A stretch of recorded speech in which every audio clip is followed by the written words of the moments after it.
d'abord, un petit message pour les artistes, les enfants, tout ça. Je veux dire, bon, d'accord, tu peux plus rentrer dans ta boîte noire pour faire des spectacles et c'est très triste. Mais oui, d'accord, tu vas peut-être crever de faim. Mais non, regarde, parce que t'es comme un enfant et un enfant, il peut jouer partout. Parce que regarde, on a tous cet espace pour nous, quoi. Et puis tu sais pourquoi? Parce qu'on a un devoir.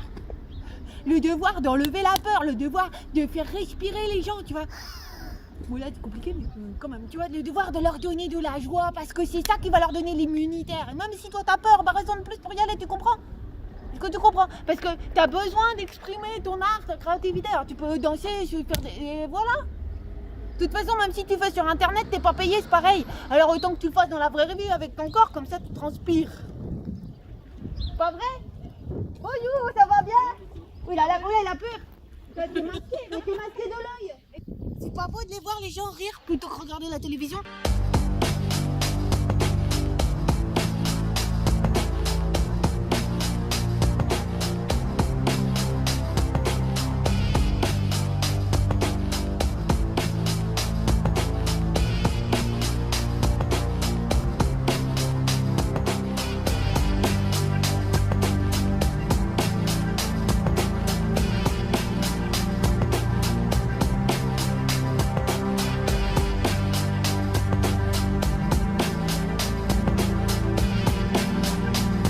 La grande question, c'est, on nous a dit qu'il y allait avoir une deuxième vague au relâchement d'avril, pas de deuxième vague. Qu'il y allait en avoir une au déconfinement de mai, pas de deuxième vague. Qu'il allait y en avoir une après la fête de la musique où il y a eu des rassemblements très larges.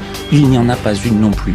Les clusters n'ont pas été suivis d'une augmentation de la mortalité. Or, une pandémie se mesure au taux, malheureusement, de patients qu'elle emporte. Tout ça, le masque partout. C'est qu'on n'a aucune argumentation réelle pour pouvoir soutenir cette décision. C'est-à-dire que même l'interdiction des plages la nuit à Quiberon ou à Sabdolan, ça n'a aucun intérêt, ça n'aura aucun effet. Le seul endroit où on doit être pour ne pas attraper le virus, c'est sur la plage.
Jean-Claude Bourret est une figure du paysage audiovisuel, incontestablement l'un des journalistes les plus célèbres de France. Jean-Claude Bourret a rapidement découvert, nous a-t-il dit, l'interpénétration entre le pouvoir politique et le pouvoir médiatique. Alors, je l'ai toujours dénoncé, mais de façon mesurée, parce que vous ne pouvez pas attaquer de front ceux qui sont beaucoup plus puissants que vous, sinon ils vous écrasent. Et vos patrons. Et ce sont nos patrons. Ça m'a valu d'ailleurs de perdre le journal de 20h sur TF1 au moment où il y a eu la grande manifestation en faveur de l'école libre. Et j'ai commencé le journal de 20h un dimanche soir en disant « Paris a vécu aujourd'hui sa plus grande manifestation depuis la Libération ». Élysée lui a téléphoné fou de rage, mais qu'est-ce qu'il raconte Bourret? Et on m'a viré du journal de 20h.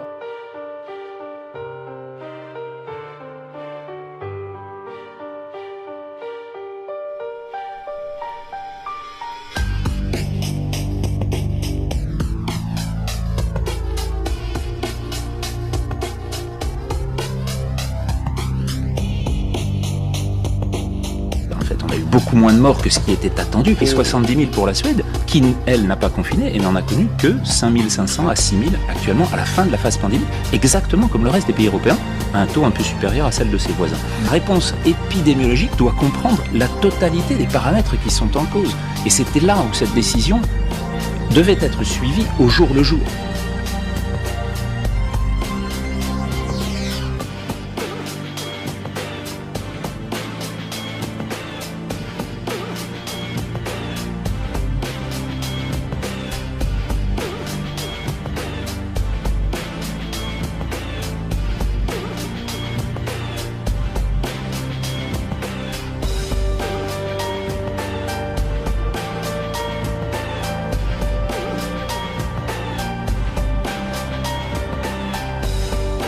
Même Eric Combe l'avait dit ici, ce qu'il faut faire dans l'hiver à ce moment-là, c'est déconfiner. Il avait dit que c'était à l'endroit où il fallait avoir le plus d'air possible, le plus de disponibilité, alors que c'était interdit à l'époque.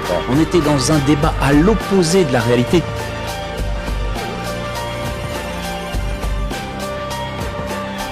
La seule chose qui compte, c'est quelle est l'importance de la circulation d'un virus mortel. Ça l'a été au mois de mars, ça ne l'est plus au mois de juillet. Or, prendre des décisions sous prétexte qu'il y a une augmentation du nombre de cas, parce qu'on va les chercher en Belgique, de la même façon qu'on va les chercher dans un très grand nombre de pays du monde, et cette augmentation-là, on la voit dans la totalité du monde, alors que le nombre, c'est-à-dire la létalité, le rapport du mort par rapport au nombre de contaminés, ne cesse de diminuer depuis 2 mois, dans le monde entier.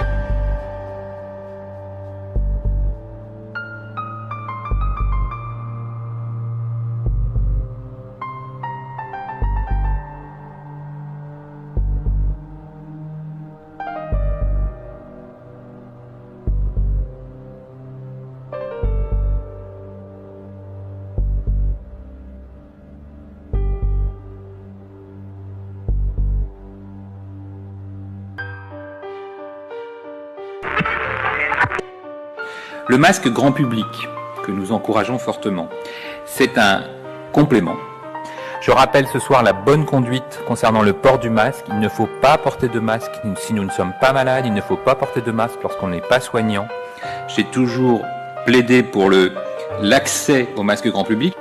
Certains d'entre vous confectionnent des masques en tissu. Ce sont des initiatives personnelles. Il est important de souligner que les manipulations de masques, qu'elles soient en tissu ou qu'ils soient protecteurs, augmentent les risques de transporter des virus de surface à surface. Et puis, un masque, c'est une technique, c'est réservé à des soignants. On enlève son masque, on manipule son masque, on se contamine en touchant son masque, on se touche le visage sous le masque. Et donc, il n'y a pas d'indication à garder son masque, surtout quand on n'est pas personnel soignant.